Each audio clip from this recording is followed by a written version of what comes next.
video, but this is a story time one. Okay, I want to talk about my first story on what happened at my house. So the first story what happened at my house. Alright, I was at my parents' house, like how I always lived there. But then I decided to go across the street and get some of my friends to go get a drink at 7-Eleven. So when I get there are these two mean-looking homeless. I bought them a drink. And what I did, and I can tell by like they were homeless. I gave them the drink. That was when I ran for my life. So when I did give him the drink, he slapped the hand out of my drink. And so then I told my other friend, let's just say his name was. So I slapped the drink out of his, and he slapped the drink out of my hand, and then we ran for our lives. And then when we got back to the house, I told my mom, and then my friend went back to his house. The next day later, he was at the same place, looking at me in a weird way. But then he pulled out his pocket. It was $100 bill, and I thought that he could have stole that, or he could have bought, or he's had it. He just wanted somebody to buy him a drink. So I told him, hey, why did you slap the drink out of my hand? And why do you have that $100 bill? I thought you were homeless. And he was like, I'm not homeless. I just made you buy the drink for me. And so then after he said that, I was like, so you made me buy the drink for you to know. I walked away. And then when I got back to my house, I feared for my life when I walked in my door. Blood on the carpet, and the man was legit right on dead on my floor. I feared for my worst. I thought he was actually dead. I thought it was just fake blood and he was just trying to prank me. But my door was locked, and my door was closed when I got back to my house. My mom was at work. My dad was at work too. My sister was at daycare, and my brother, he was asleep. So then, I don't think my brother noticed. It was one of the scariest things I've ever seen in my life. Really scary. So I ran out the house and called the police with my phone in my pocket. They came here, and the man was gone.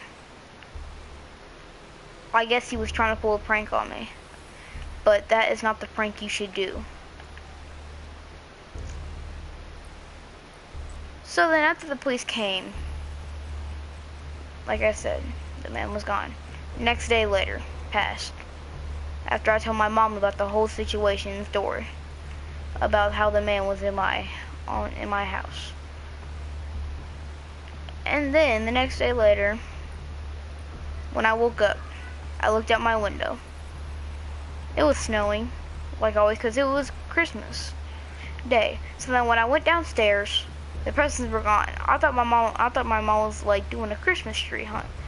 And I was like, oh, maybe it's a Christmas tree hunt. That's actually cool. But then, when I looked in the closet, there were all of our presents. But then we had a next closet on the left.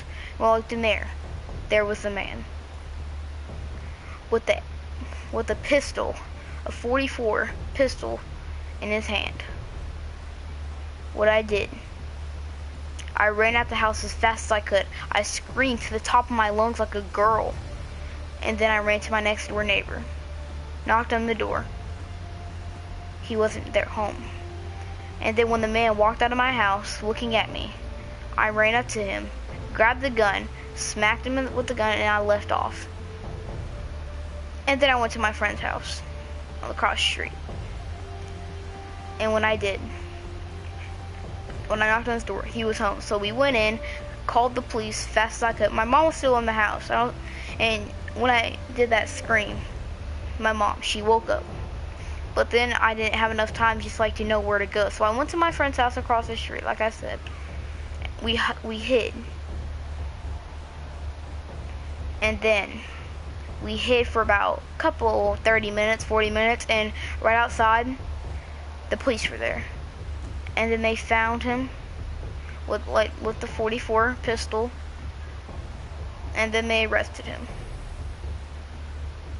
That was a really, really, really hard moment for me to think in my head, what do I do? Like, this guy's been following me for the past 3 days. So, let's just say that guy has had some help now. Hopefully he's had a nice home.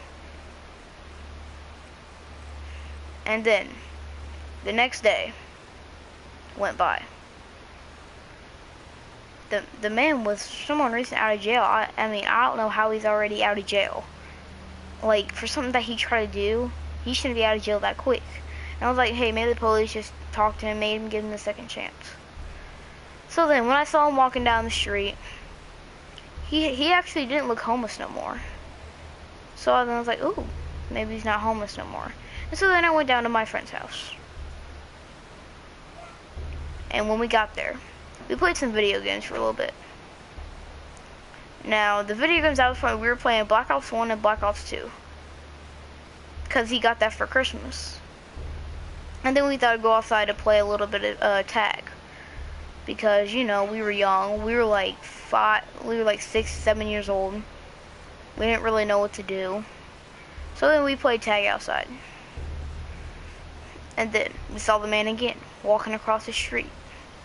And it was really icy and snowy, so we didn't really didn't want to get hurt, so we played kind of easily, not really rough. And then the man walked up to us and said, "How are you doing?" That was when I feared for my life. And we were 7 and 6 year olds. I was 6, my other friend was 7. We didn't really know what to do, so we ran back into his house, looked through the blinds, and the man was gone. I guess that time he was actually pranking us, but the other time I knew he probably wasn't pranking us. So then, next day went by. Man wasn't there. But then, the next day went by. It wasn't as icy and snowy, so I thought I'd go run over to my friend's house and say if you want to ride some four-wheelers and dirt bikes. Because we were out in the country. But there were still a lot of houses next to us, and there's a street. So then we rode some four-wheelers, and then after we were done, we put our four-wheelers and dirt bikes up. And what we did, we went inside the house, and we heard our four-wheeler and dirt bike went on, and we left the keys outside on the four-wheeler. I don't know what I was thinking, but we did. And so then we saw the man on the dirt bike, and that one was mine, but I don't know how he can fit on the little dirt bike, because I was 6 years old. I had a really tiny one. I don't know how he can fit on the dirt bike. He looked like he was around in his 40s, but then he drove off. Then my uncle, because he was living with us, he grabbed his rifle, and then he shot him off the dirt bike. And I grabbed my dirt bike, and my uncle called the police. And when he called the police, for some reason the police wouldn't answer. But usually the police would always answer, but they didn't. I was horrified too. But then when they finally answered, we told them about the man. And they were like, oh, we let him off free, but maybe we should never give him a second chance. So the police came and get him. And that was the most I had in my life. Ever.